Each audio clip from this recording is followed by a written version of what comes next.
अभी जो आपने कहा कि सिविल सेवा का स्वर्णिम काल, तो सिविल सेवा का स्वर्णिम काल ही चल रहा है और अभी तक जैसे कि 462 सीटें आ चुकी हैं, तो कि कम से कम तो 1000 से ज़्यादा सीटें आएंगी, इस बात की तो पूरी संभावना है।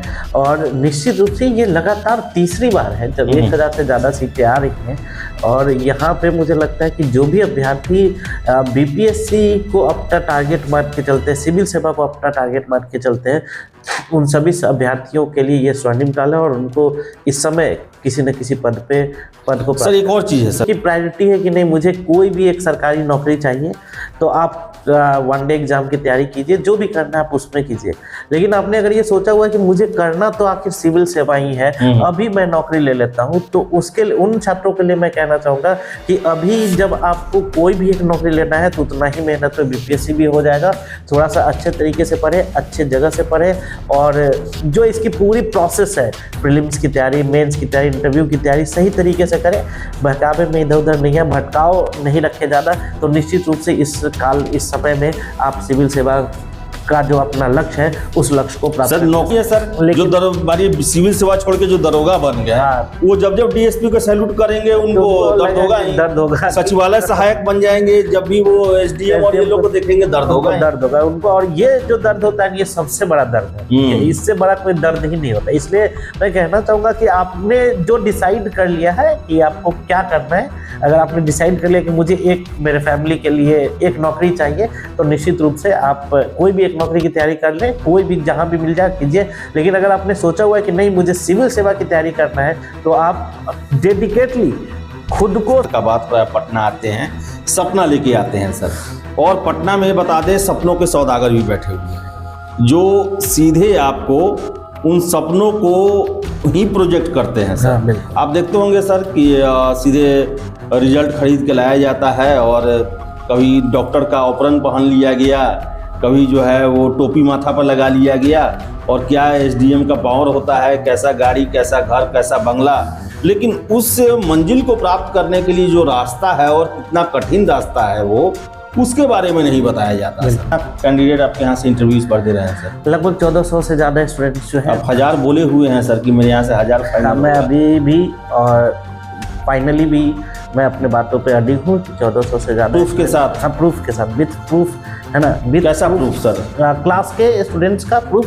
आप मैं बैच एकदम फाउंडेशन कोर्स से पढ़ा होगा। फाउंडेशन कोर्स, फाउंडेशन का मतलब है जो जिसने पीटी, प्रीलिम्स, मेंस और इंटरव्यू तीनों की तैयारी जिसने की है हमारे यहाँ से, वैसे छात्रों की मैं संख्या वो 1000 से अधिक होगा, 1000 से ज़्यादा होगा। मैं वैसे अभी तक कितने लोग हैं? 1400 लोग हैं। 1400 से ज़्यादा लोग हैं अभी जो कि इंटरव्यू दे रहे हैं। छात्रों को सत्यनिष्ठा के बारे में आप बार बार जागृत करते रहते हैं, छात्रों को बार बार आप ये बताते रहते हैं कि आपको कुछ भी हो जाए अपनी ईमानदारी को नहीं छोड़ना। ये बहुत बड़ी बात है, ये साधारण बात नहीं है। मैं आपका धन्यवाद देना चाहूँगा कि आप छात्रों से लगातार इतना जुड़े रहते हैं, उनको इन्फॉर्मेशन के साथ साथ ये चीज़ें बताते हैं, क्योंकि कई सारे छात्र जुड़े होते हैं। एक सफल छात्र से लगभग हजारों छात्र जुड़े होते हैं, तो निश्चित रूप से टॉप 5 को तो कई लाख फॉलो करते हैं। बिल्कुल बिल्कुल, तो इसलिए आपकी सबसे बड़ी जिम्मेदारी है, और अगर आप सम्मान के दम पर, उपहार के दम पर, या किसी के जो है वो बहकावे में आकर अगर आप कुछ इतर बोलते हैं, तो आप अपने गुरुओं का सम्मान करेंगे जो आपके योगदान में या सफलता में एक बड़ा योगदान दिया है, उसके साथ आप छल करेंगे, और हजारों लाखों कैंडिडेट्स जो आपको अपना आदर्श मानते हैं उनके साथ भी आप फरेब करेंगे। तो नमस्कार, आप देख रहे हैं द बिहार टॉक, मैं हूं आदेशपुरी। बात करेंगे इस वीडियो में हम बीपीएससी 72वीं सिविल सेवा को लेकर। कल ही हमने आपको बताया कि 462 सीटों का रिक्ति जो है वो सामान्य प्रशासन विभाग को मिल चुका है। हालांकि नोटिफिकेशन अप्रैल मई के बाद आने की संभावना है, लेकिन हम चर्चा करेंगे इस वीडियो में 72वीं सिविल सेवा, जो कि 1000 के आसपास सीटों के लिए हो सकता है। कैसे इसकी हम तैयारी करें कि एक अटेम्प्ट में ही, या फिर जिनका अभी तक नहीं हुआ वो इसमें अपना क्लियर कर लें, क्योंकि ये बात सही है कि बिहार में नौकरियां बहुत ज़्यादा आ रही है, लेकिन सिविल सेवक आपको बनना है, उनके लिए भी ये स्वर्णिम काल चल रहा है। लगातार 1000 से अधिक सीट आ रहा है।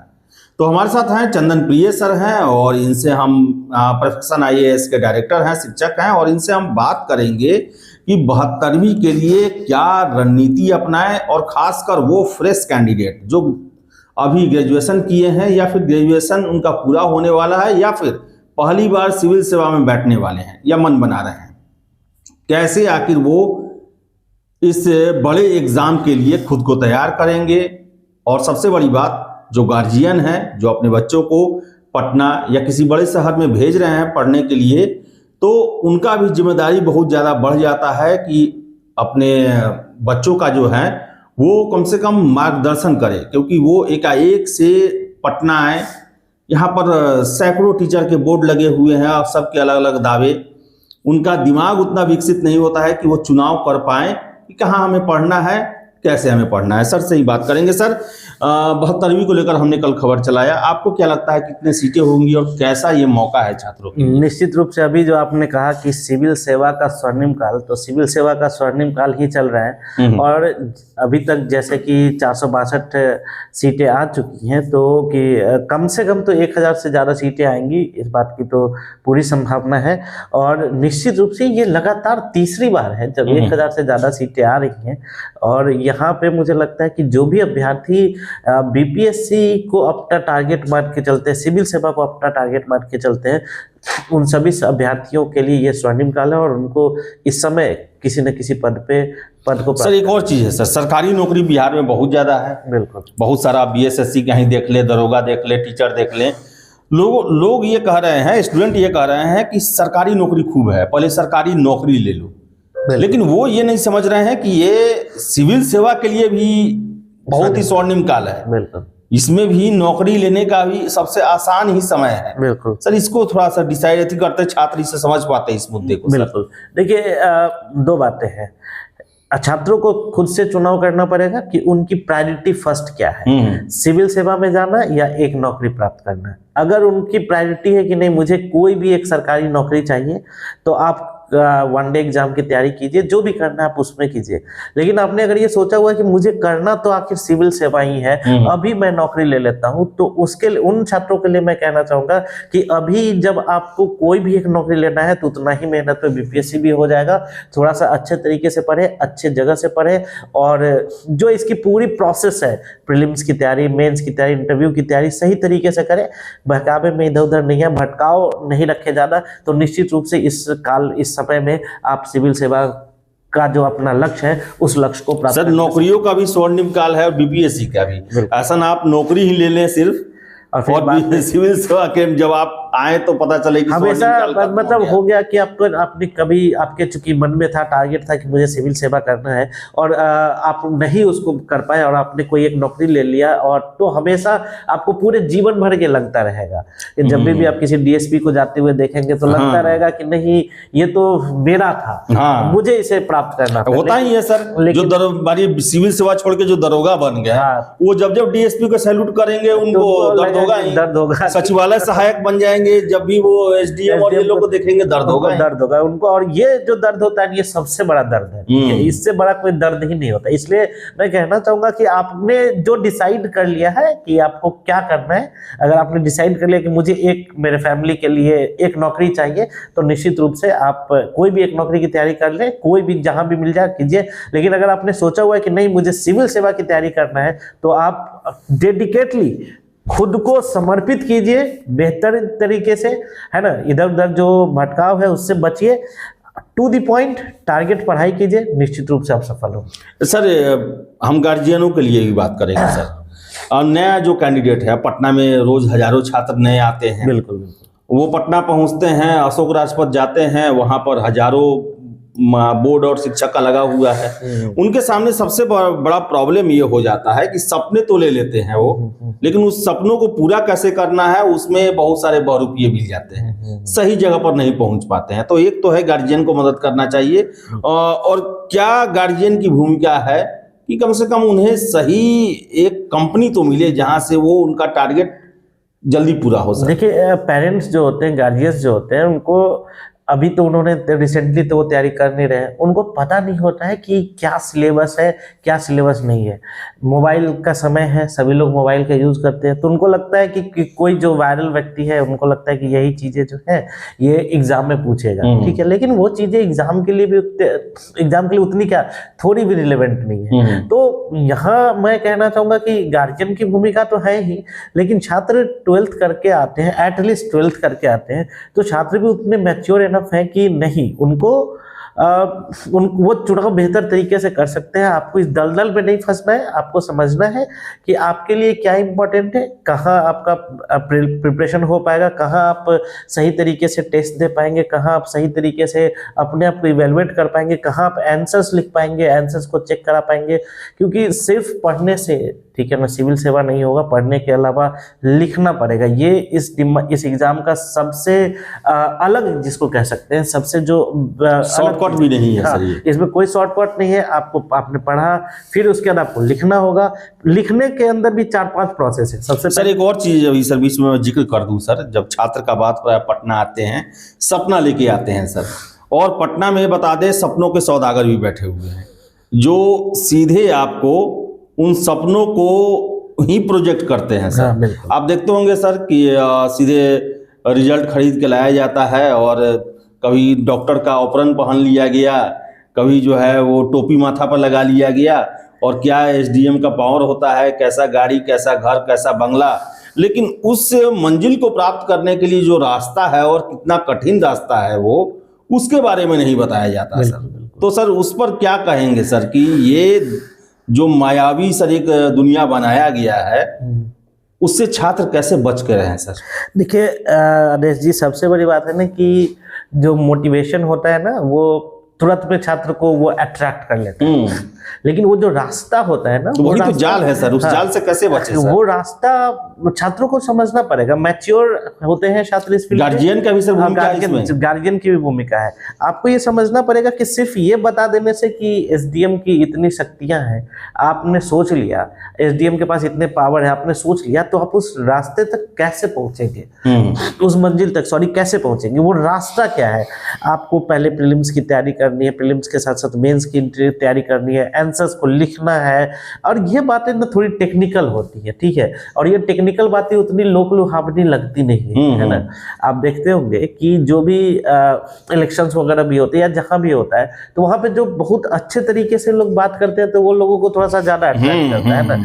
लेकिन जो वास्तविकता है कि रोड मैप क्या होगा, पहले आपको फाउंडेशन में सारा सिलेबस एक बार पढ़ना पड़ेगा, उसके बाद पढ़ने के बाद फिर से उसको थोड़ा सा और डीपली पढ़ के उसके ऊपर टॉपिक वाइज आपसे आंसर्स लिखवाने पड़ेंगे, फिर आंसर को एक एस्टिमुलेटेड टाइम में लिखना पड़ेगा, उसके बाद एक बार में 20 क्वेश्चन लिखने की प्रैक्टिस करनी पड़ेगी, फिर जाके आपका साक्षात्कार होगा, और साक्षात्कार में आपको कितने मैच्योर्ड हैं आप, कैसे सिचुएशंस को हैंडल करते हैं, जो भी आपके पास जो डिसीजन मेकिंग क्वेश्चंस आते हैं आप उनको कैसे हैंडल करते हैं, ये सारी चीजें जब, ये सारी गुणवत्ता जब आपके अंदर आती है, तब जब आप जाकर जो है ना एक अधिकारी बनते हैं। ऐसे ये सिर्फ बोल देने से कि हाँ ये आइए हम करा देंगे आपको, ये कोई सामान, ये तो है नहीं कि हाँ आप कोई भी आएगा कोई भी उठा के ले जाएगा, सब्जी बाजार में सामान बिकेगा, नहीं, ऐसा नहीं। एक प्रोसेस है, इस पूरे प्रोसेस को आपको फॉलो करना पड़ेगा। जब तक आप प्रोसेस को फॉलो नहीं करेंगे और इस पूरे प्रोसेस के अंदर जब तक आप अपने खुद को मोटिवेटेड नहीं रखेंगे, खुद को अनुशासित नहीं रखेंगे, तब तक आप अपने सफलता के शिखर पर पहुंचने में सक्षम नहीं हो पाएंगे। सर 72वीं से 71वीं सर मेंस दे रहे हैं छात्र, उनको अभी से भी अब सर क्या कहेंगे कि किन विषयों पर जो है उनको ज़्यादा ध्यान देना होगा? सर पीटी तो बिहार में सर बीपीएससी लोग पास कर जाते हैं, बहुत लोग जो हैं जो कि उनकी तैयारी सिविल सेवा लायक भले ही ना हो, पीटी पार कर जाते हैं, लेकिन मेन सर वो तो आपका असलियत, आपकी हैसियत सब कुछ बता देता है सर।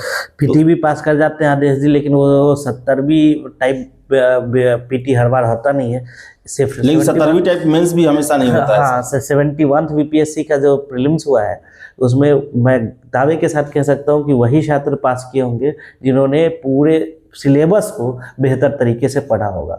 वो वन लाइनर पढ़ने वाले छात्र जो है वो इस बार नहीं किए होंगे, मैं ये दावे के साथ कह सकता हूँ, लिख के कह सकता हूँ, गारंटी के साथ कह सकता हूँ कि हुए ही नहीं होंगे। पहली बात है। दूसरी बात कि अब प्रीलिम्स के लिए भी, मतलब आपकी बातों में बस छोटा सा चीज़ एक ऐड करना चाहूँगा कि प्रीलिम्स की तैयारी के लिए भी आपको सिलेबस को पूरा डिटेल में पढ़ना पड़ेगा, ठीक है। वैसे ही अब प्रीलिम्स नहीं होने वाला है, आगे क्या होगा पता नहीं, लेकिन 68 का पेपर, 69 का पेपर और 71 का पेपर, 70 का भी जो पेपर था उसमें बहुत सारे क्वेश्चंस ऐसे नहीं थे कि बहुत सिंपल थे, क्योंकि कट ऑफ बहुत ज्यादा इसलिए भी नहीं किया क्योंकि उस पैटर्न पे लोगों ने तैयारी नहीं किया था, इसीलिए। अदरवाइज अगर उस पैटर्न को लोग फॉलो करते रहते तो उसका कट ऑफ भी लगभग थोड़ा ज्यादा ही जाता, ये है। तो ऐसा नहीं है कि मतलब प्रीलिम्स भी उतना बेसिक आसान नहीं, उतना आसान नहीं है। हाँ, 67 से पहले हुआ करता था, या 67 कोई बोले, आपने देखा 113 नंबर कट ऑफ किया, लेकिन उसके बाद से चीजें बदली हैं। मेंस की बात करें तो मेंस में तो जब तक आपके पास एक अपनी थिंकिंग नहीं होगी, ठीक है, बहुत सारे लोग बोल देते हैं कि नहीं मैंने जो पढ़ा है वही आया, लेकिन आपने जो पढ़ा है वो तो सिलेबस में ही लिखा हुआ है, उसके अलावा अगर लास्ट में कुछ वर्ड्स चेंज हो गए, ठीक है, क्रिटिकली डिफाइन कर दिया तो आंसर चेंज हो जाते हैं। तो मेंस में लिखने का जो एक तरीका होता है वो तरीका तभी डेवलप होगा, आप किसी भी चीज के बारे में तभी सोच पाएंगे जब आपको उसके बारे में बेसिक जानकारी उपलब्ध होगी। जब तक आपको उसके बारे में बेसिक जानकारी नहीं उपलब्ध होगी आप उसको लिखने में सक्षम नहीं हो पाएंगे। तो और उसके बाद भी उसको कम टाइम में लिखना है, उसके बाद एक साथ बहुत सारे क्वेश्चंस लिखना है। पहले क्या होता था कि चलो हर सेक्शन में से 2-2 क्वेश्चंस, 3-3 क्वेश्चंस लिखने होते थे, अब तो वैसा नहीं है, 5 शॉर्ट क्वेश्चन, 2 लॉन्ग क्वेश्चंस लिखने होते हैं। तो अब पैटर्न काफी बदल गया है, काफी बीपीएससी ने रिफॉर्म किया है, और निश्चित रूप से नए छात्रों के लिए भी उनको ये समझना पड़ेगा कि सिर्फ वन लाइनर क्वेश्चंस बनाने से नहीं होगा, आपको पढ़ना पड़ेगा, आपको वास्तविकता को जानना पड़ेगा, और तभी आप जो है ना अपने उद्देश्यों में। सर इंटरव्यू के बारे में, सर कितना कैंडिडेट आपके यहाँ से इंटरव्यूज पर दे रहे हैं सर? लगभग 1400 से ज्यादा स्टूडेंट्स जो है। आप 1000 बोले हुए हैं सर कि मेरे यहाँ से 1000 फाइनल। मैं अभी भी और फाइनली भी मैं अपने बातों पे अडिग हूँ कि 1400 से ज्यादा प्रूफ के साथ। हाँ, प्रूफ के साथ, विथ प्रूफ है ना। कैसा प्रूफ सर? क्लास के स्टूडेंट्स का प्रूफ। आप मैं बैच एकदम फाउंडेशन कोर्स से पढ़ा होगा। Foundation course.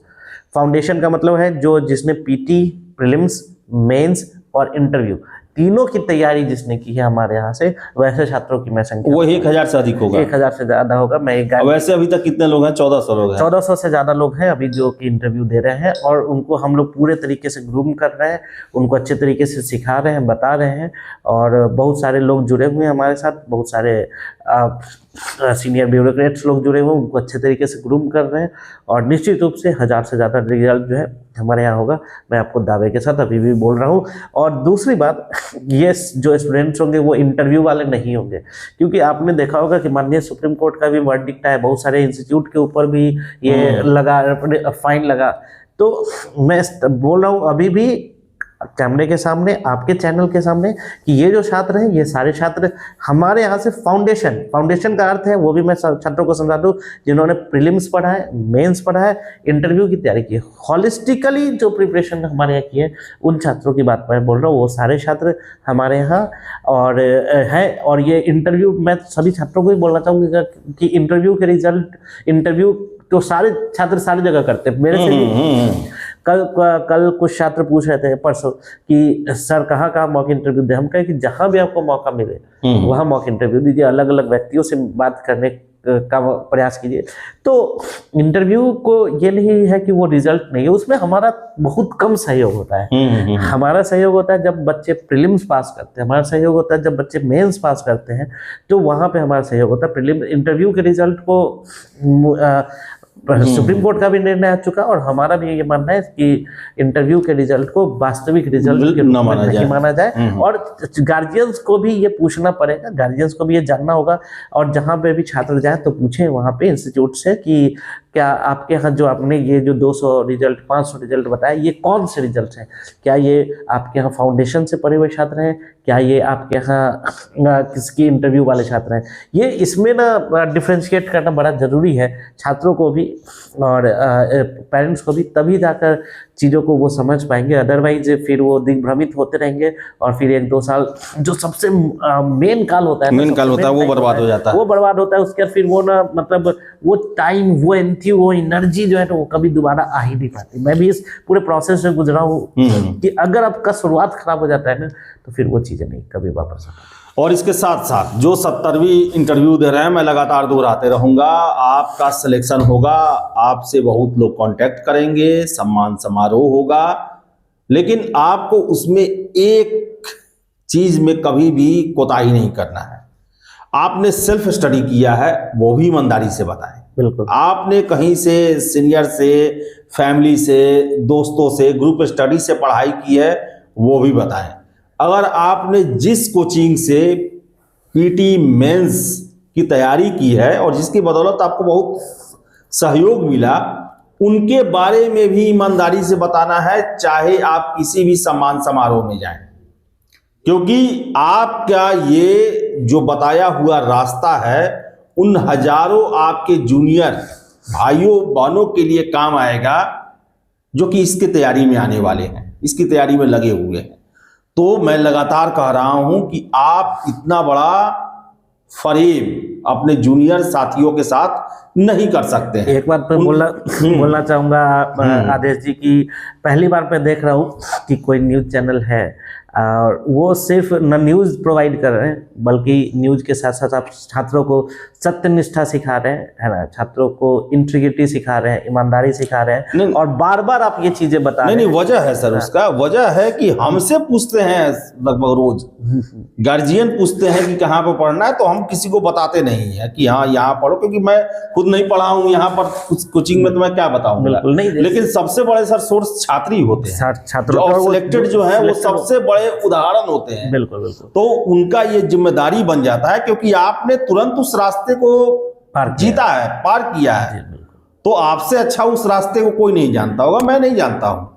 हम आपके यहाँ तो सर पढ़े नहीं कभी, तो हम कैसे जानेंगे कि आप कैसा है क्या नहीं। छात्र ही उसका ये सर रिव्यू करते हैं। नहीं, बिल्कुल, छात्रों को सत्यनिष्ठा के बारे में आप बार बार जागृत करते रहते हैं, छात्रों को बार बार आप ये बताते रहते हैं कि आपको कुछ भी हो जाए अपनी ईमानदारी को नहीं छोड़ना। ये बहुत बड़ी बात है, ये साधारण बात नहीं है। मैं तो आपका धन्यवाद देना चाहूँगा कि आप छात्रों से लगातार इतना जुड़े रहते हैं, उनको इन्फॉर्मेशन के साथ साथ ये चीज़ें बताते हैं, क्योंकि कई सारे छात्र जुड़े होते हैं। एक सफल छात्र से लगभग हजारों छात्र जुड़े होते हैं, तो निश्चित रूप से टॉपर टॉप 5 को तो कई लाख फॉलो करते हैं। बिल्कुल बिल्कुल। तो इसलिए आपकी सबसे बड़ी जिम्मेदारी है, और अगर आप सम्मान के दम पर, उपहार के दम पर, या किसी के जो है वो बहकावे में आकर अगर आप कुछ इतर बोलते हैं, तो आप अपने गुरुओं का सम्मान करेंगे, जो आपके योगदान में या सफलता में एक बड़ा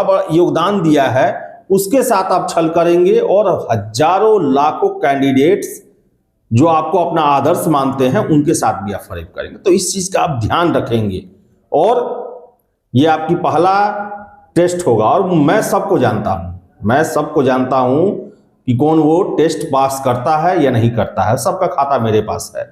तो कम से कम ये काम आप जरूर करें, हमें आपसे उम्मीद है, क्योंकि बहुत बड़ी संख्या में छात्र हैं जो कि आप पर टकटकी लगाए बैठे होंगे। चलिए सर, बहुत बहुत धन्यवाद जुड़ने के लिए, और हम आशा करेंगे कि जो भी गार्जियन हैं, जिनके बच्चे जो हैं वो तुरंत किसी भी शहर में पढ़ाई के लिए जाते हैं, तो आपका दायित्व है कि कम से कम उनको सही राह पर ले जाके छोड़ना।